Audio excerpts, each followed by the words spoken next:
Nityanandam. Hi, this is Ma Nitya Ovyananda. Today's Sannyas series. I again want to talk about the 5 vows that we take as brahmacharyas, sannyasis.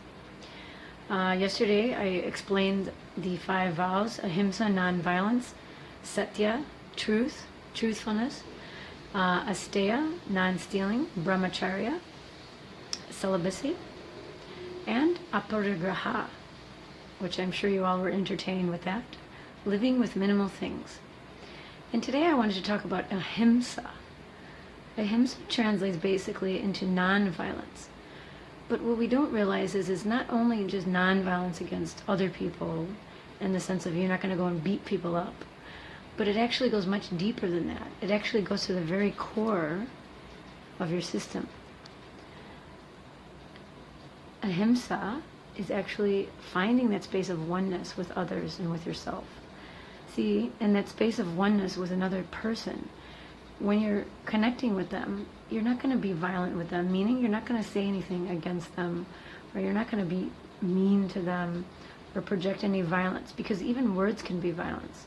You don't necessarily have to physically harm somebody, but the words you give to yourself and others can have a violent tone to them. So trying to live in that space, trying to just get into the space of oneness with other people and understand more and more how your mind works and the words that you're giving to yourself. Often we don't realize what we are saying to ourselves. If you look really closely, try to manage this over the course of a day. Do this exercise. One thing you can do is just sit for 5 minutes and write down everything you think of, everything that goes through your mind, and just see what kind of chatter goes on there. And another thing is when something happens, let's say you get in a fight with somebody or somebody scolds you, do you ever say, oh, I'm so stupid, or why did I do that? You know, I'm dumb, or this or that. Just look at it. Do you say things like that to yourself inside? You may think it's just some mild thing, but it's actually not. Because the cosmos hears what you say. The cosmos doesn't necessarily look at the CCT camera and in your actions, but the cosmos looks at the words. What do you say to yourself inside and what do you say outside?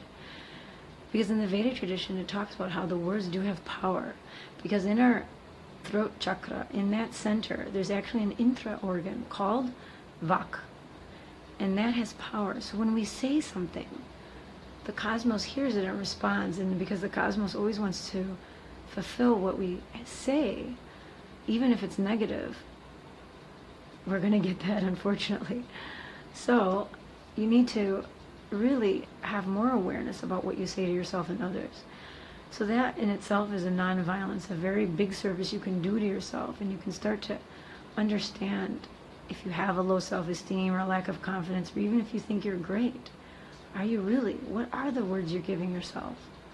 I'm not saying everybody's that way, but sometimes you might think, well, I'm doing everything I can, and I'm still not successful. I'm still not successful at my job or career. I'm not making enough money. But why is that? Somewhere inside, you're not letting that happen. You manifest not what you want, but what you believe. So if you're giving these negative words and thought patterns inside of you, that's what you're actually manifesting outside of you. So if you're constantly thinking how you're poor and poor and poor on the inside, and you're saying, but I really want to be rich, and you're trying to do that outside, but the words are not matching. The words are not matching. The declaration you're giving yourself is not matching. So you're not going to manifest that outside of you. So that's why I'm saying have some love and patience for yourself. Look in. Don't be afraid to look in at yourself. Find out what's going on in there. Because most of the time, these things that we say, they're very unconscious. You know, anytime you swear or you say something, you know, to yourself on the inside in a negative way, it's going to affect you, and it's going to affect what goes on outside. So today, take a look at those things, write them down, see what you notice about yourself, and then you can change that. Because without awareness, you can never change that. You'll be unconscious about it. And you'll continue to manifest things that you don't really want in your life. So start out with that small technique and see how you can live ahimsa in your life. And have awareness for how you're speaking and what you're saying to others also.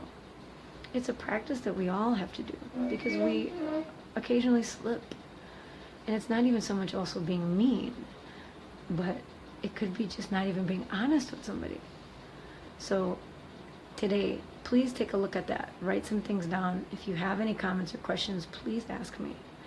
Meanwhile, you can go to innerawakening.org and you can go to Swamiji's page on YouTube, and you can see all the beautiful videos he has explaining how to handle life, how to handle situations that come up, from anything from talking about the Maya matrix and manifesting powers, to how to have better relationships with your spouse or your kids, to what is Kundalini awakening. All of those things are there. And as sannyasis, living the 5 vows, a very beautiful sacred act. So all of us need to remind ourselves we can all live in that space, and we can all improve and be more in connection with the cosmos in that oneness space. Thanks again for watching. Nityanandam.